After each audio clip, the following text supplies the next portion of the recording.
Movie के शुरुआत में हमें एक आदमी दिखाया जाता है जिसका नाम वूपर होता है। वह अपनी असिस्टेंट से कहता है कि मुझे किसी रिसर्च के लिए जंगल में जाना है और मुझे तुम्हारी जरूरत पड़ी तो मैं तुम्हें बुला लूंगा। वूपर के साथ उसका डॉग भी होता है और वह जंगल के लिए निकल जाते हैं। वह जंगल की तरफ बढ़ ही रहे होते हैं तभी उसका डॉग भौंकने लग जाता है। जब वो उस तरफ जाता है तो उसे एक गुफा नजर आती है। पास जाने पर उसे वहाँ एक इंसान खड़ा दिखाई देता है। उसके पास गन भी होती है। वह बिल्कुल भी मूवमेंट नहीं कर रहा था। उसी जंगल में वूपर को एक वैन दिखाई देती है जो कि उसके पेरेंट्स की थी, यानी कि उसके पेरेंट्स भी यहाँ पहले आ चुके थे। उसके बाद उसे उस वैन से काफी सारी चीजें मिलती है, फोटोग्राफ्स एंड काफी सारी चीजें जो उसके पेरेंट्स यूज किया करते थे। वहाँ से वह सीधा घर आ जाता है। देन वह सीधा असिस्टेंट के पास आता है जिसके पास उसका भाई भी खड़ा होता है। देन हुपर उसे बोलता है कि मैंने तुम्हें कहा था कि इस मामले में मैं तुम्हारी हेल्प लूंगा, लेकिन मेरे ख्याल में वो जंगल काफी ज्यादा अजीब है। वहाँ पर अजीबोगरीब केव्स है जहाँ पर मुझे काफी अजीब आदमी दिखा, तो अच्छा होगा कि मैं वहाँ अकेला जाऊं क्योंकि वहाँ खतरा हो सकता है, और यदि मुझे तुम्हारी मदद की जरूरत पड़ी तो मैं तुम्हें बुला लूंगा। इस पर उसकी असिस्टेंट कहती है कि ठीक है, लेकिन जरूरत पड़ने पर तुम हमें बुला लेना।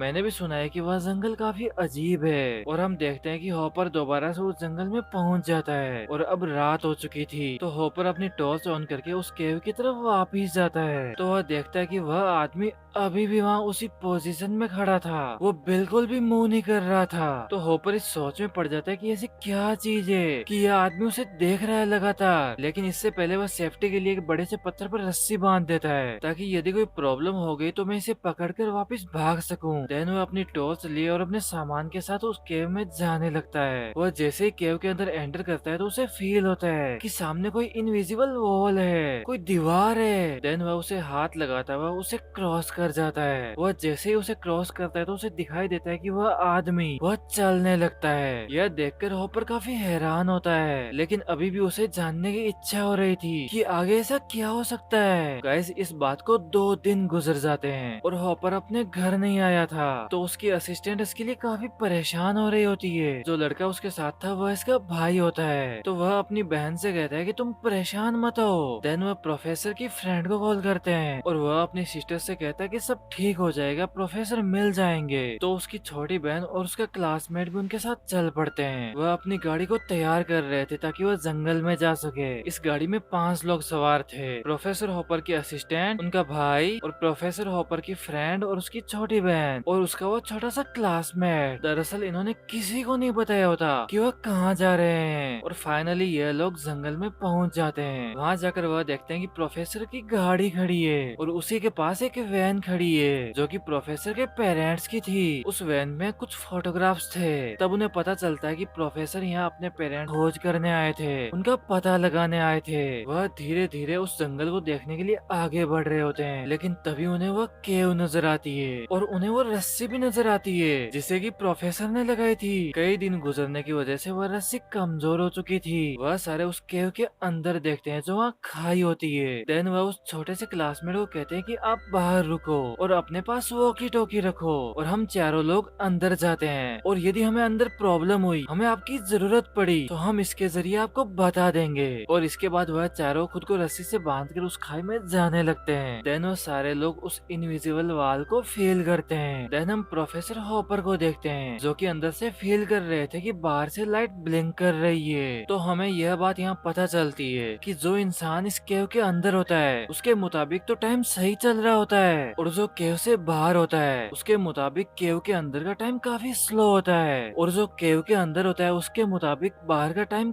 काफी तेज होता है। इसीलिए तो प्रोफेसर को दिन और रात के गुजरने का टाइम ऐसे लग रहा था जैसे कोई लाइट ब्लिंक हो रही हो। दिनों रात एक एक पल में चेंज हो रहे थे। इसीलिए प्रोफेसर को वहाँ दिन और रात गुजरने का टाइम ऐसे लग रहा था जैसे कोई लाइट ब्लिंक कर रही हो, मतलब टाइम काफी ज्यादा फास्ट था। और जब प्रोफेसर बाहर थे तो उन्हें वो लड़का रुका हुआ नजर आ रहा था, क्योंकि बाहर से देखने पर अंदर का टाइम काफी स्लो था। यहाँ आप लोगों को काफी हैरानी हो रही होगी कि ऐसा क्यों हो रहा था और इस केव के अंदर ऐसा क्या है। दरअसल गाइस, इस केव में एक कुआं होता है जिसका पानी लोगों को वापिस जवान कर देता है।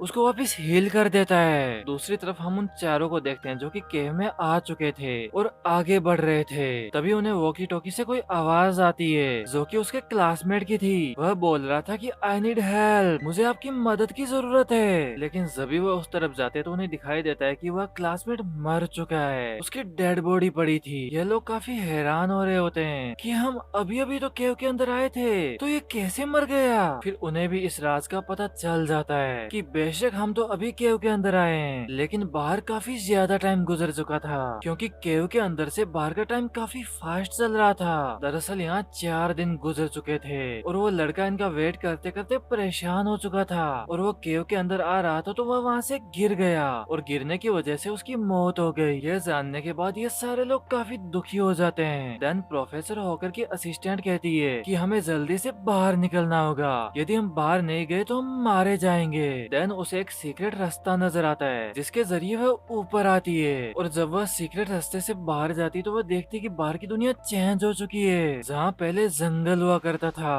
अब वहाँ कुछ भी नहीं है। वह सारी जगह पथरीले इलाके में बदल चुकी थी और एयर भी बिल्कुल पोल्यूटेड हो चुकी थी। उसे सांस भी लेने में प्रॉब्लम हो रही थी और सबसे मुसीबत की बात यह थी कि वहाँ पर स्टॉर्म आ रहा था। यह सब देखकर उसे कुछ समझ में नहीं आता कि ऐसा क्या हुआ बाहर। उसे ऐसा लग रहा था कि उसे केव के अंदर आए तो कुछ दिन ही हुए हैं, लेकिन बाहर कई हजार साल गुजर चुके थे। जब वह आसमान की तरफ देखती है तो उसे ट्रायंगल शेप का एक स्पेसशिप नजर आता है। उसे इन सब पर यकीन ही नहीं आ रहा था। देन वह अपने मोबाइल से इन सब की रिकॉर्डिंग कर लेती है और वह डर के मारे जल्दी से केव के अंदर आ जाती है और वह अपने सभी फ्रेंड्स को इकट्ठा करके बताती है कि बाहर दुनिया खत्म हो चुकी है और दुनिया कई हजारों साल आगे चली गई और वह धीरे धीरे डिस्ट्रॉय हो रही है और केव के अंदर इसका बिल्कुल भी असर नहीं होता। देन उसके फ्रेंड्स कहते हैं कि हम तुम्हारी बात कैसे मान ले, तुम्हें बाहर गए हुए 1 सेकेंड भी नहीं हुआ और तुम इतना सब देखा ही। दरअसल गाइस सच में केव के बाहर टाइम गुजर चुका था,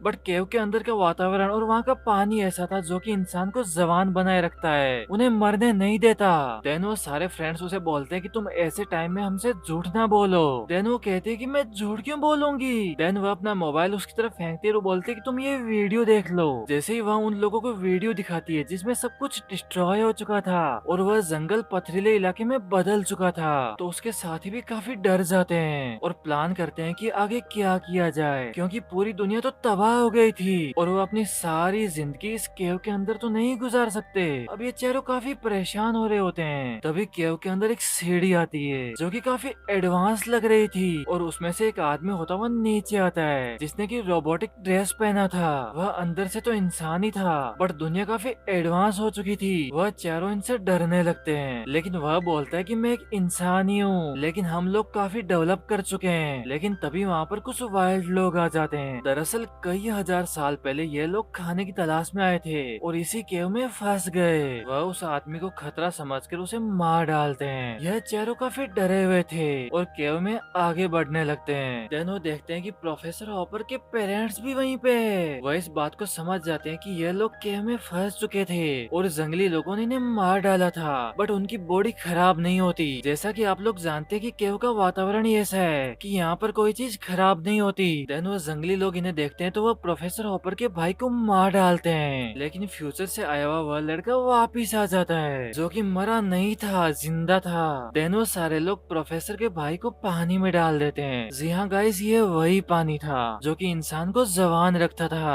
और ये घायल इंसान को ठीक भी कर सकता था। तो प्रोफेसर का भाई इस पानी में आने के बाद जिंदा हो जाता है। देन वो जंगली लोग वापिस आ जाते हैं। देन वो उस फ्यूचर से आए इंसान का मास्क हटा देते हैं जिससे कि उसको ब्रीथ करने में काफी प्रॉब्लम हो रही थी और वो धीरे धीरे मरने लगता है। लेकिन वो मरने से पहले अपने एडवांस सूट से कुछ किरणें निकालता है जिससे कि कुछ न्यूज चलने लगती है। दरअसल यहाँ इन्हें दिखाया जाता है कि इन सबके पेरेंट्स ने काफी सालों तक इनका वेट किया, क्योंकि अब बिना बताए घर से जो आ गए थे, और यही न्यूज वो इन्हें दिखा रहा था कि उनके पेरेंट्स उनके लिए कितने परेशान थे, जिसे जानकर इन सब बच्चों को काफी दुख होता है। साथ ही वहाँ एक और न्यूज दिखाई जाती है कि यहाँ की दुनिया तबाह हो चुकी है और फ्यूचर के लोगों ने एक स्पेसशिप बनाया होता है। दरअसल ये वही स्पेसशिप था जो उस लड़की ने बाहर आसमान में देखा था। दरअसल ये स्पेसशिप इसके लिए होता है कि जितने भी इंसान यहाँ जिंदा बच गए उन्हें बचाकर ऊपर ले जाया जा सके। और मार्स पर भी काफी रिसर्च हो रही होती है ताकि उसे रहने की जगह बनाई जा सके।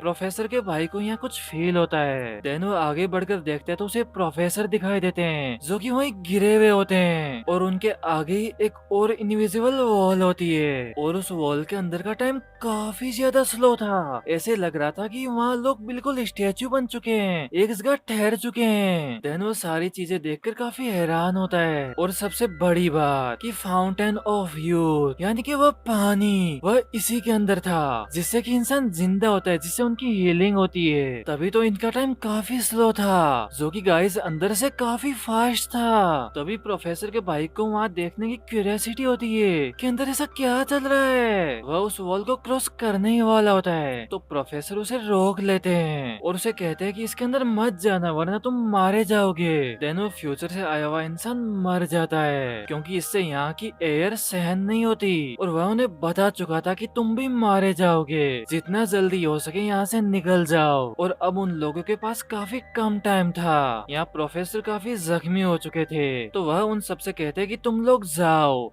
तुम मेरे लिए अपनी जान न गवाओ। यह सुनते ही वह सारे लोग उस सीढ़ी से ऊपर जा रहे होते हैं। देन प्रोफेसर की फ्रेंड वहाँ से जा रही होती है तो उसे नजर आता है कि यहाँ सिर्फ पानी पानी है जो कि सिर्फ ऊपर की तरफ था, नीचे नहीं आ रहा था। वह चेक करने के लिए पानी के अंदर अपना हाथ डालती है तो एक अजीब सी चीज उसका हाथ पकड़ लेती है और उसे ऊपर खींच लेती है। वह ऊपर आकर देखती है तो उसे दिखाई देता है कि केव के अंदर का टाइम स्लो हो चुका है, वह पॉज हो चुका है क्योंकि वह बाहर आ चुकी थी तो उसे यही लग रहा था कि अंदर का टाइम पॉज हो चुका है। देन वो क्रीचर उसके मुंह पर एक मास्क लगा देती है और उसे काफी एडवांस ड्रेस पहना देती है। देन वो प्लान करती है कि मैं केव के अंदर जाकर अपने साथियों को बचाऊंगी। देन वो अंदर जाकर कुछ रस्सियों की मदद से अपने सारे साथियों को बाहर निकाल लेती है। वह जंगली लोग इन्हें देख रहे थे बट उन्हें कुछ भी समझ में नहीं आ रहा था क्योंकि वो काफी पहले यहाँ आए थे और उन्हें इनकी लैंग्वेज भी बिल्कुल समझ नहीं आ रही थी। यह लोग उन जंगली लोगों को अपने साथ नहीं लाते लेकिन वहाँ सारे मरे हुए लोगों को अपने साथ ले आते हैं। और अच्छी बात तो यह थी कि उस स्पेसशिप में वह हीलिंग वाटर भी था जिसे कि इन्होंने एक टैंक में फिल कर रखा था और इसको यूज करके सारे मरे हुए लोग जिंदा हो रहे थे। अब ये लोग मार्स की तरफ जाने वाले थे और यही इनकी एक छोटी सी दुनिया बची थी। देन वो डिसाइड करते हैं कि केव के सारे लोगों को अपने साथ ले आएंगे क्योंकि उनकी बस इतनी दुनिया बची थी, बाकी तो सब डिस्ट्रॉय हो गए था ना। तो गाइस ये लोग ऐसे बच जाते हैं और यहाँ पर मूवी खत्म हो जाती है। गाइज आप लोगों को यह मूवी कैसी लगी कमेंट बॉक्स में अपनी राय जरूर दें और आपके राइट में जो सब्सक्राइब वाला बटन है उस पर विदाउट एनी कंजूसी अपनी खूबसूरत से फिंगर रख दीजिए जो कि बिल्कुल फ्री है गाइज। तो भाई लोगों दुआओं में याद रखना, मिलते हैं न्यू मूवी के साथ, बाय बाय।